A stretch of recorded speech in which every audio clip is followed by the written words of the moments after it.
குட்டி கார்த்திக் மற்றும் கோடை விடுமுறை. கோடை விடுமுறை ஆரம்பமானது. கார்த்திக் தனது நண்பர்களுடன் வெளியே ஓடி விளையாட ஆரம்பித்தான். சில நேரம் கழித்து கார்த்திக்கு மிகவும் சோர்வாக இருந்தது. முகம் முழுவதும் வியர்வை. அம்மா, ரொம்ப சூடாயிருக்கு என்று சொன்னான். அம்மா உடனே அவனை உட்கார வைத்து குளிர்ந்த தண்ணீர் கொடுத்தார்.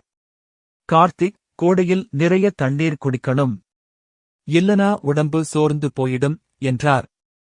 பிறகு அம்மா தர்பூசணி பழம் வெட்டி கொடுத்தார். வெளியே வெயில் அதிகமாயிருக்கும். அந்த நேரம் வீட்டுக்குள்ள விளையாடு. மாலை நேரங்களில் சந்தோஷமாக விளையாடினான். அம்மா, இப்போ கோடையில் எப்படி பாதுகாப்பாக இருக்கணும்னு எனக்கு தெரிஞ்சுடுச்சு என்றான்.